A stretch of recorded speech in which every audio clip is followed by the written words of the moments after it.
আসসালামু আলাইকুম, আশা করি সবাই ভালো আছেন। তো এই ইঞ্জিনটা দেখছেন, এই ইঞ্জিনটা ডিএফ কোম্পানির মেশিন। তো এইটা হচ্ছে আপনার 12 মেশিন, আর মডেল হচ্ছে আপনার 195। তো এই ইঞ্জিনটার আজ কাজ করব। ইঞ্জিনটার সমস্যা বলছে ভাইয়েরা, ইঞ্জিনটায় ঠিক মতন লোড নিচ্ছে না, তেল টানছে প্রচুর, স্টার্টে কোনো সমস্যা নেই। কেননা এই ইঞ্জিনটা কিন্তু এখনকার নিউ মডেল। আগে যেগুলো মেশিন থাকতো আপনার অল্টন কোম্পানি, এই সিস্টেমের মেশিন এটা আপনার। তো আশা করছি এই ভিডিওর মাধ্যমে কিছু দেখতে বুঝতে পারবে এবং কিছু শিখতে পারবেন। তো আস্তে আস্তে খুলি আর আস্তে আস্তে আমি রোগগুলোর কথা বলি, সেটাই ভালো হবে সবচেয়ে বেশি।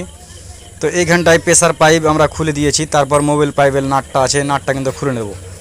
আর এইখানটায় দেখেন 16-17 রিং দিয়ে এইখানে আপনার টায়ার বডিটা বের করে নিতে হবে। তো টায়ার বডি বের করার পরে রকারাম বডি আছে, এগুলো বের করতে হবে। তো এই মেশিনটা আসলে অ্যাকচুয়ালি আমার কাছে কাজ করে না, আর এক ভাই কাজ করতো। তো আমার কাছে যাক নতুন এসেছে। তো যাক নতুন যখন এসেছে, জিনিসগুলা খুব ভালোভাবে দেখে শুনে কিন্তু কাজ করতে হবে। কেননা এক হাতের মেশিন হয়, তাহলে হয় কি আপনার মেশিনের ভিতরে কী আছে না আছে সমস্তটা জানা থাকে, মানে কেসগুলো জানা থাকে। তো কী আছে না আছে সঠিকভাবে বলা যাবে না, কারণ নিজের হাতের মেশিন হতো, সমস্যাগুলো জানা থাকতো। তো যাক আস্তে আস্তে কাজটা করি, তাহলে বুঝতে পারবেন অবশ্যই। তো এই জায়গাটায় আমার রকারাম বডির নাট দুটাই খুলে নেব আমরা এখানে, তাহলে রকারাম বডিটা বেরিয়ে যাবে। এই রকার আমগুলার কারণে কিন্তু অনেক সময় লোড কম ধরে। অবশ্যই রকার গলা যখন দেখবেন, বুশ গলা স্যাপ গলা যেন না গজে। তো এই জায়গাটায় আমার নাট খুলানো কমপ্লিট হয়ে গেছে। তারপর এই যে রকার আম বডিটা আমরা টান দিব, আর এইখানটায় আপনার পুশ রড আছে। তো পুশ রড দুটো আমরা বের করে নেব। আর এই যে এইখানটায় দেখছেন আপনার, এই যে আপনার 27 নাম্বার গুঠি লাগবে এখানে হেডের নাট চারটা খুলতে গেলে। কারণ এগুলো 12 মেশিন, এগুলো আপনার 20-24 না। এখানে আপনার 27 নাম্বার গুঠি দিয়ে নাট চারটা হেডের খসে দিতে হবে, তাহলে সমস্যাটা আসবে না। আর এই মডেলটা একটু আলাদা, এই মেশিনের মডেলটা একটু আলাদা, যার কারণে এ হয়েছে। জায়গাটায় দেখছি হেডের নাট খোলার আগে আমাকে নজেল বডিটা কিন্তু বের করে নিতে হবে। কেননা আপনার 20 মেশিনের নজেল বডি এতে ফিটিং করা আছে। এটা আপনার এ মডেলের সিস্টেমই এসেছে, আর পিস্টনটাও কিন্তু সেম 20 মেশিনের মতনই আপনার। তো যার কারণে হেডটা ছোটোর কারণে আপনার এখানে গুঠিটা কিন্তু ঢুকছে না।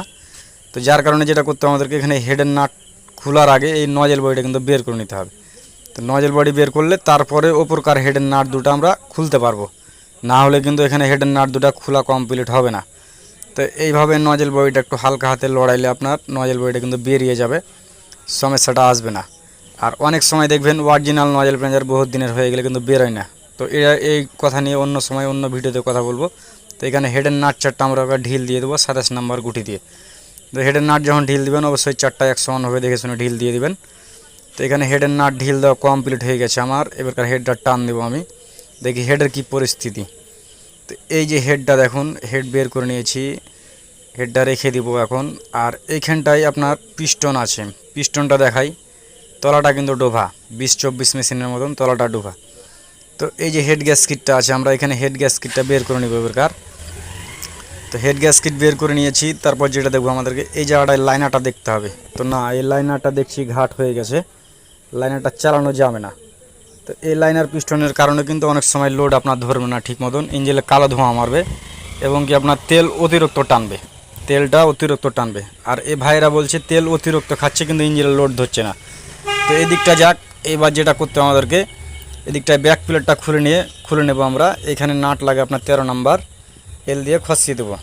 তো ব্যাক প্লেট খোলা কমপ্লিট। এইখানে ব্যাক প্লেটের গ্যাস কিটও বেরিয়ে গেছে, সাথে সমস্যা আসেনি। তারপর যেটা করবো আমরা, এখানে যে কানেক্টিংয়ের নাট দুটো আছে আপনার, এখানে 18 নাম্বার এল দিয়ে কানেক্টিংয়ের নাট দুটো কিন্তু ঢিল দিয়ে দেবো। আর এই নাটগুলো কিন্তু ঢিল দেওয়ার সময় খুব ধীরে সিস্তে ঢিল দিবেন, খুব হুঁচুড় পুচুড় করবেন না। কেননা এই জায়গায় কানেক্টিংয়ের নাট যদি একটু মের খেয়ে যায়, স্লিপ করে দেয় অনেক সময় গুঠির কারণে, রিংয়ের কারণে। আপনার অনেক সময় অনেক মিস্ত্রি দেখি যে এই জায়গাটা স্লিপ করে দেয়, কিংবা একা একা যে ভাইরা কাজ করেন সে ভাইরাকে খুলতে দেখি, তখন কিন্তু প্রচণ্ড খারাপ লাগে নাটগালা খুলতে, খুব খিদিবিদি লাগে। এবং কি নাটগালাও কিন্তু মাপের বাহির টাইট দেওয়া যায় না, তখন মাপ মতন টাইট দেওয়া যায় না।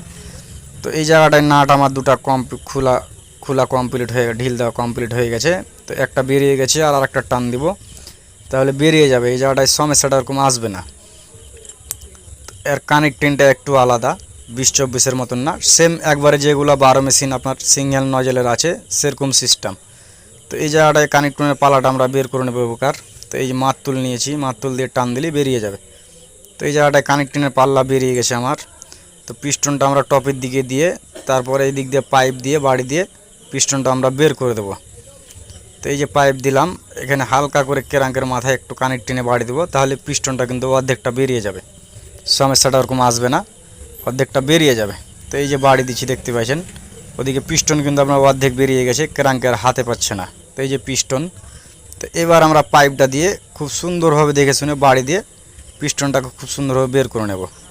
তো এই যে পিস্টনটা বের হচ্ছে দেখতে পাচ্ছেন, পিস্টনটা কিন্তু বেরিয়ে যাবে, এখন সমস্যাটা ওরকম আসবে না।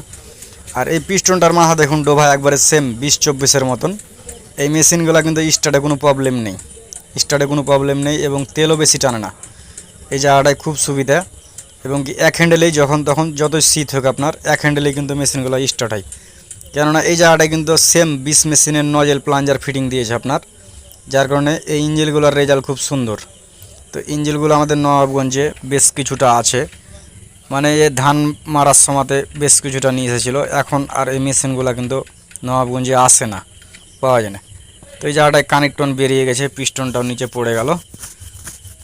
তো এইখানটায় আমরা পিস্টনটাকে তুলে অবশ্যই পিস্টনটা দেখতে হবে আর রিংগুলো দেখতে হবে যে কী পরিস্থিতিটা কী আসছে এই জায়গাটায়, তাহলে বোঝা যাবে যে কি আছে না আছে। তো এই জায়গাটায় রিংটা আমি বের করে নিই। এই যে প্রথমে যেটা বার হবে আপনার টপ রিং বেরিয়ে গেছে। তারপর এই জায়গাটায় আপনার দুইটা কম্প্রেশন রিং আছে, তো এই কম্প্রেশন রিং দুটো আমরা বের করে নেব। আর এই রিং বের করতে গেলে কিন্তু খুব ধীরে সিস্তে বের করবেন, হাঁকা বাঁকা করবেন না কিংবা হুঁচুড় পুচুড় করবেন না, নাহলে কিন্তু হাত কেটে যাবে, প্রচণ্ড ধার রিং। তো এই জায়গাটায় দুটাই কম্প্রেশন রিং আমি বের করে নিয়েছি। তারপর যেটা আছে আমাদের এখানে মোবিল রিংটা আছে, এই মোবিল রিংটা আমরা বের করে নেব, তাহলে এদিকটা ক্লিয়ার হয়ে যাবে, রিংয়ের ঝামেলাটা থাকবে না। তো এই জায়গাটায় রিং বের করা কমপ্লিট। আর এইখানটায় পিস্টনটা অবশ্যই দেখতে হবে, কানেক্টিংটা। তো এই জায়গাটায় কানেক্টিংটা দেখছি আমি যে কানেক্টিংটা মোটামুটি ঠিকই লাগছে দেখে। তো যাক, পিস্টনটা দেখে নিই কী পরিস্থিতি আসছে। তো এই যে রিংটা দিলাম, রিংটা কিন্তু অনেকটা পিস্টনটা ঘাট হয়ে গেছে, অনেকটা গজছে, তবে গজলে কিন্তু দেওয়া যাবে না। তো এই জায়গাটায় লাইনারটা আমি আবার দেখব, তো না, এই লাইনারটা কিন্তু চালানো যাবে না, মোটে সমস্যা চলে আসবে এবং কি ইঞ্জিনে মোবিল টানতে লাগবে কিছুদিন পরে, তখন সমস্যার ভিতর পড়তে হবে। তো লাইনার যেহেতু ঘাট পড়ে গেছে সেহেতু লাইনার থুবো না, লাইনার টেনে ফেলে দেবো, মানে চেঞ্জ করে দেবো, লাইনার থোয়া যাবে না। আর এই জায়গাটায় রিংগুলো খুব বেশি খায়নি, হালকা হালকা রিং খেয়েছে, কিন্তু লাইনারটা আপনার টিকলো না, অতিরিক্ত কিন্তু ইঞ্জিনটায় তেল খাওয়ার কারণে। তো তেলটা যে খেলো কিসের কারণে অবশ্যই দেখতে হবে। এই জায়গাটায় কিন্তু নজেলটা আমরা বেঁধেছি। তো এই জায়গাটায় দেখেন এই যে সমস্যাটা আসছে, এই জায়গাটা থেকে নজেলটায় কিন্তু 4টা ফুটা থাকে, আপনার এইখানটায় 2টা ফুটা আছে, খুব ভালোভাবে দেখেন, এই যে 2টা ফুটা থাকবে, তেল মারবে, এই যে দেখেন 2 ফুটা বন্ধ হয়ে গেছে। তো এই কারণে কিন্তু নজেল প্লাঞ্জারটা নষ্ট হয়ে গেছে এবং কি নজেলটা জাম করে গেছে, যার কারণে কিন্তু অতিরিক্ত ইঞ্জিনটায় তেল খাচ্ছে এবং কি লোড নিচ্ছে না ঠিক মতন। তো নজেলটা যেহেতু পাল্টাবো, এখানটায় প্লাঞ্জারটাও একটু দুর্বল আছে, তার আগে আমরা প্লাঞ্জারটাও খসিয়ে দেবো। তো এটা হচ্ছে আপনার হোল্ডারের নাট। প্লাঞ্জার বডি বের করার আগে অবশ্যই এই জায়গাটায় নাটটাকে ঢিল দিয়ে দিবেন। তারপরে যে আপনার প্রেসার পাইপের নাট আছে, এখানে প্রেসার পাইপের নাট দুটো আমরা ঢিল দিয়ে দেবো। এখানে লাগে সিলাই কিংবা 18-19 রিং কিংবা ডাল দিয়ে ঢিল দিলে হয়ে যাবে, সমস্যা আসবে না। তো এই জায়গাটা আমরা প্রেসার পাইপ কমপ্লিট। তারপর বডিতে আছে আপনার 3টা 13 নম্বর এল নাট 3টা ঢিল দিয়ে খসিয়ে নেব। তো এই জায়গাটায় আমার খসে গেছে নাট, তারপর বডিটা টান দিলাম। তো এই যে দেখেন মোবিলের হাল অবস্থা, একবারে পিচের মতন গাদ হয়ে গেছে। তো এই দিকটা প্লাঞ্জার বডি বের করে নিয়েছি, একটা একটা করে এখন মালগুলা দেখব। তো আর এই যে ফাইল জায়গাটার নাটটা খুলছি, এখানে দেখতে পাবেন। তো এই জায়গাটায় ক্রাঙ্কের জাম নাটটা ঢিল দেওয়ার আগে এই পাইসাসারটা উল্টা থাকে, আপনার নাটটা যেন ঢিল না হলে যেন ঘুরে না যায়, আর ভবিষ্যতে ঢিল যেন না হয়, তার আগে আমরা এই নাটটাকে শটাং করে পাইসাটাকে শটাং করে দেবো, তাহলে এই দিকটায় সমস্যাটা আসবে না। আর এইখানটায় পোলার দিয়ে বাড়ি দিয়ে আমরা নাটটা খুব দেখে শুনে ধীরে ধীরে ঢিল দিয়ে দেবো। তো এই জায়গাটায় নাট মোটামুটি আমার ঢিল দেওয়া কমপ্লিট, সমস্যাটা ওরকম আসেনি।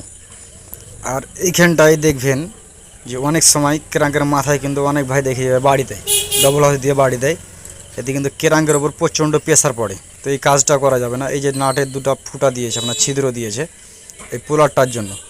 তো অনেক সময় দেখা যায় যে আপনার এই নাটগুলো ভালো থাকে, যার কারণেও কিন্তু অনেক সময় দেখা যায় হাম্বল দিয়ে ডবল হাত দিয়ে বাড়ি দেয়, তাতে ক্রাঙ্কের কিন্তু প্রচণ্ড সমস্যা চলে আসে, প্রচণ্ড ধাক্কা পায় ক্রাঙ্কটাতে। তো তো ভাই দেখেন পোলার থাকতে পোলার দিয়ে কাজ করবেন, সমস্যা ওরকম আসবে না জিনিসের, বুঝতে পারছেন কিনা। তো এই জায়গাটায় নাট দুটো ফিটিং করে আমরা ফাইল জায়গাটা টেনে বের করে নেব। তো এই ফাইল জায়গাটা খসাছি কিসের জন্য, এখানকার ওয়াইল সিলটা কিন্তু আপনার কেটে গেছে। তো কেটে গেছে ওয়াইল সিল, যার কারণে কিন্তু মোবিল ছিটাইছে প্রচুর। মোবিল ছিটিয়ে ইঞ্জিল দেখেন, ইঞ্জিলের হাল অবস্থা কী করেছে। আর এইদিকে বডিতে পড়ে আছে আপনার গাড়ির ভিতরেও মোবিল একবারে ভেটাভেটি করে দিয়েছে। তো এই জায়গাটায় একমাত্র খসার কারণ হচ্ছে এটাই, আপনার অয়েল সিলটা চেঞ্জ করব আর আপনার এখানটায় কয়েল ফিটিং দেব। তো যাক, নাট দুটো টাইট দেওয়া কমপ্লিট, ফাইল জায়গা আমার বেরিয়ে গেল। তো এই জায়গাটায় ফাইল জায়গাটা টেনে দিলাম, সমস্যাটা কম আসেনি। আর এই যে এটা অয়েল সিল আছে এইখানটায়, কেরাংটা খুব সুন্দর আছে, ভিতর বাইরে যাওয়া আসা করে না। তো অয়েল সিলটা বের করার আগে যেটা করতে হবে, চাবিটা আমরা বাড়ি দিয়ে বের করে নেব, তাহলে দিকটা ক্লিয়ার হয়ে যাবে। আর এই অয়েল সিলটা অরিজিনাল আছে, কিন্তু অয়েল সিলটা কিন্তু কেটে গেছে। তো কেটে গেছে মানে ওরকম বলতে না যে একবার ইয়ে গেছে, অয়েল সিলটা অনেকটা হার্ড হয়ে গেছে, যার কারণে জায়গাটাতে অয়েল সিলে মোবিলটা আর ধরে রাখতে পারছে না। কেননা এগুলো রাবারের জিনিস ভাই, একটু হার্ড হয়ে গেলে এখান দিয়ে কিন্তু অটোমেটিক মোবিল চলে আসবে। তো অয়েল সিলটা বের করে নিই আমরা। তো অয়েল সিল বের করতে অনেক ভাইকে দেখি যে হাউজিং খুলে, তো না, হাউজিং খোলা লাগবে না, একটু ধীরে সিস্তে এই জায়গাটা দিয়ে দেখলে সমস্যা আসবে না, আপনার অয়েল সিলটা কিন্তু বেরিয়ে যাবে। তো এই জায়গাটায় অয়েল সিল আমার বেরিয়ে গেছে, সমস্যাটা এরকম আসেনি। তো এই জায়গাটায় দেখেন এখানে প্লাঞ্জার বডির আছে, প্লাঞ্জার বডিটা আমরা খসিয়ে দেবো। আর এগুলো আপনার একবারে মোবিলে আপনার পিচের মতন গাদ হয়ে গেছে। তো পিন এবং লক আমরা বের করে নিয়েছি, এখানে ক্যামরোলার আছে, প্লাঞ্জার পিন এবং হোল্ডার বেরিয়ে গেছে। তো এটা আপনার স্প্রিং, আর এটা প্লাঞ্জার খেলার প্রিমিয়াম র্যাক। আর এখানটা 21 নম্বর নাট আছে, এই হোল্ডারটা আমরা ঢিল দিয়ে বের করে নেব প্লাঞ্জারটা, তাহলে সমস্যাটা ওরকম আসবে না এই জায়গাটায়। তো এই নাটটা একটু জাম্প হয়েছে, এই যে রবারটা থাকে আপনার বাকেটটা, এই বাকেটটার কারণে। আর অনেক সময় বাকেটটা নষ্ট হয়ে যায়, তখন কিন্তু গোড়া দিয়ে কিন্তু তেলটা বের হয়। তো এই জায়গাটায় বেরিয়ে গেছে আমার, সমস্যা আসেনি। এই যে প্লাঞ্জারটা একটু ভালোভাবে দেখাতাম, কিন্তু প্রচণ্ড মোবিল ভাই, এই মোবিলের অবস্থায় প্লাঞ্জার দেখানো সম্ভব না, প্লাঞ্জার কিন্তু নষ্ট হয়ে গেছে, প্লাঞ্জার চালানো যাবে না। তো যাক, এই দিকটা চলে যাক। তারপর যেটা আছে আমাদেরকে এইখানটায় যে পিস্টনের কানেক্টিংয়ের জায়গাটা দেখতে হবে অবশ্যই, গজন পিনটা আর কানেক্টিংটা আপনার দেখতে হবে। অনেক সময় কানেক্টিংয়ের বুশ গজে যায়, গজন পিন নষ্ট হয়ে যায়, তখন কিন্তু পিস্টনটা যাওয়া আসা করে, মানে অ্যাকচুয়ালি আপনার লাইনারের ভিতরে কিন্তু লোডে চড়ে বেড়ায়, পিস্টনের ভিতরে লাইনার লোডে চড়ে বেড়ালে কিন্তু আপনার সমস্যা চলে আসবে, লাইনার পিস্টন কিন্তু টিকবে না, ওই জায়গাটায় সমস্যাটা চলে আসবে। তো এই জায়গাটায় দুটো সার্ক্লিপ লক দিয়েছি, সার্ক্লিপ লক দুটো আমরা খসিয়ে গজন পিনটা কিন্তু বের করে নেব। তো এই যে জায়গাটায় সার্ক্লিপ লক খসিয়ে নিয়েছি, এবার আমরা গজন পিনটা বের করব। তো এই জায়গাটায় গজন পিন বের করতে গেলে এক একজন এক এক রকম জিনিস দিয়ে বাড়ি দেয়। তো এই জায়গাটায় গজন পিন আমার বেরিয়ে গেছে, এইখানটায় পিস্টন সুধা এবারকার গজন পিনটা বের করব। তো এই জায়গাটায় গজন পিনটা বেরিয়ে গেছে, আমরা এবারকার কানেক্টিনে গজন পিনটা লাগিয়ে দেখবো যে পরিস্থিতিটা কি আসছে। এখানটায় গজন পিন কিন্তু আমার ঠিক আছে। তো এই জায়গাটায় বুশটা দেখতে হবে অবশ্যই, যে বুশটাকে অ্যাকচুয়ালি গজছে কি না গজে না। তো এই জায়গাটায় দেখছি আমি খুব সুন্দর আছে, সমস্যা নেই, এটা আপনার অরিজিনাল কানেক্টন বুশ, কোনো সমস্যা নেই। আর এটা এই যে হেড আপনার খুব সুন্দর আছে, এটা হেড পালিশ করা লাগবে না, সমস্যা এরকম আসবে না। যতটুকু ভাল বসার কথা ততটুকু বসে নাই, সমস্যাটা প্রবলেমটা আসবে না এই জায়গাটায়। তো এই জায়গাটায় লাইনার যেহেতু চালাবো না, লাইনারটা টেনে ফেলে দেবো, সমস্যাটা এই জায়গাটায় আসবে না। আর যেগুলো আপনার বাকি মাল সামানা আছে সব ধুয়ে মুছে আমরা ফিটিং দিয়ে দেবো। 2 নাম্বার ভিডিওতে অবশ্যই দেখা হবে। সবাই ভালো থাকবেন, আসসালামু আলাইকুম।